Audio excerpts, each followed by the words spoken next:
Pain is the sculptor of will. It strips the flesh from false beliefs, hammers bone into resolve, and drowns weakness into agony.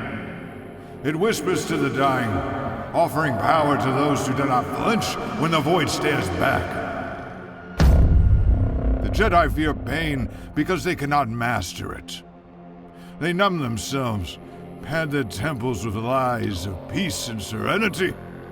But we drink from it, bathe in it, let it forge us into something more than men. There is no greater crucible, and no darker proof of its power than the cursed existence of Darth Sion.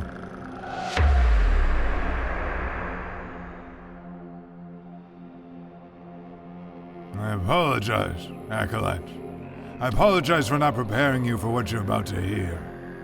The tale of Darth Sion is not a fable. It is not a myth. It is a wound carved into the flesh of the Force itself. It is agony made flesh. In his story, you will see the horror, strength, sorrow, and the terrible truth that immortality is not a gift. It is a punishment. And to be Sith, truly Sith, is to embrace pain so intimately that you will become it. What you will learn now is not for inspiration. It is for warning. To follow the path of the Sith is to choose suffering, and only those who master that suffering shall rise. Now, let us begin.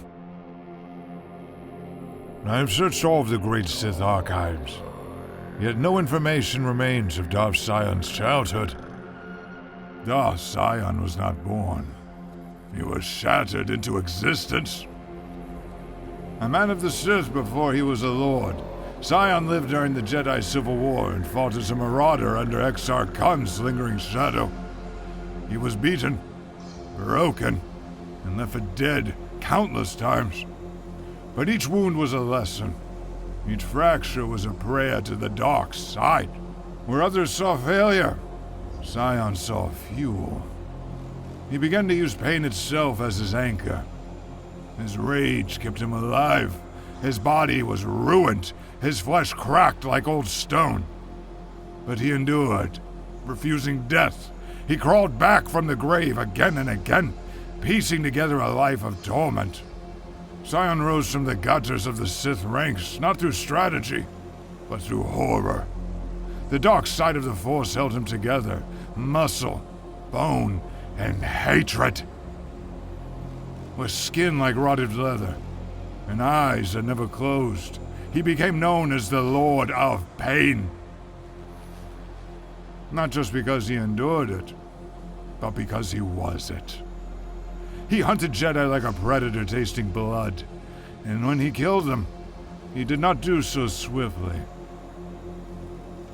He wanted them to see him, to feel what the dark side could make of a man too stubborn to die. His followers became fanatics, broken acolytes who flayed themselves to mimic his agony, believing that suffering was the key to power.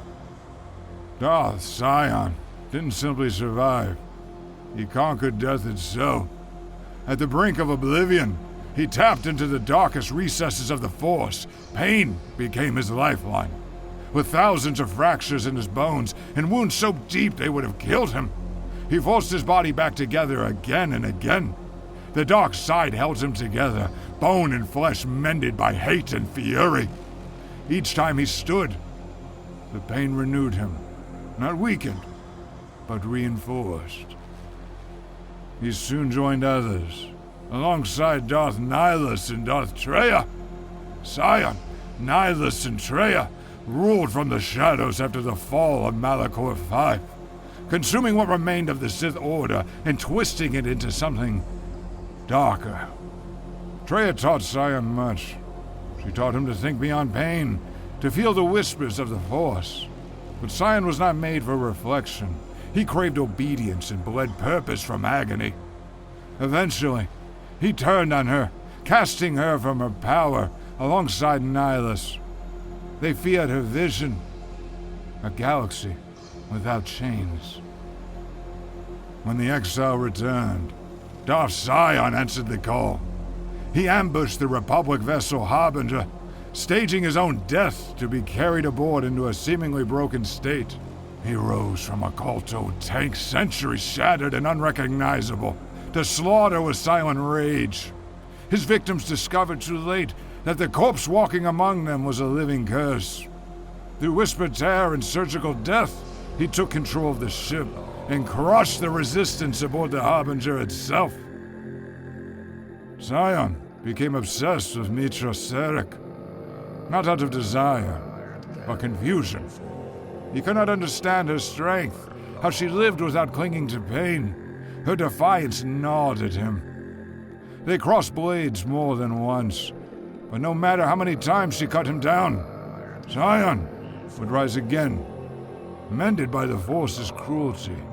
But even immortality has a price. His body screamed with every breath. Every step was war. He was trapped in his own shell, unable to die, but too broken to live. After Sion returned to Malachor V, he was joined by Kreia. Now, Darth Treya, once again, who had betrayed Meetra Surik and killed Darth Nihilus. She found Sion in the Treya's core and bent him back to her will, commanding him to prepare for Meetra's arrival and to show her respect. He saw her as a test, one he could pass to earn Treya's acceptance once more. They fought.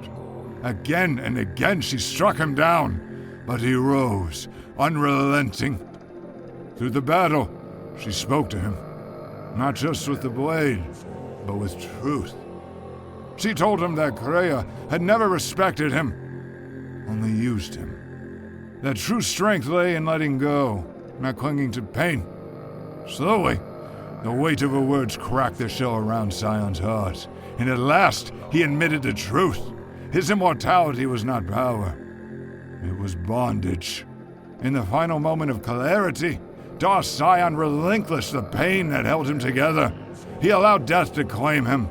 His body, broken for so long, finally gave in. He became one with the Force.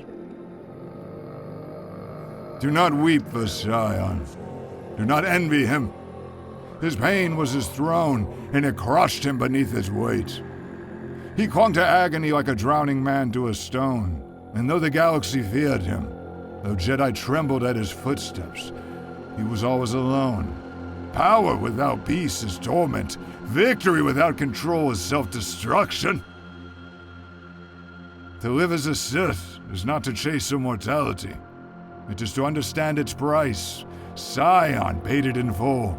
He carved his name into death itself and found that even the grave would not hold him. Learn from his tale, not to mimic, but to surpass. We are Sith. We do not endure. We conquer.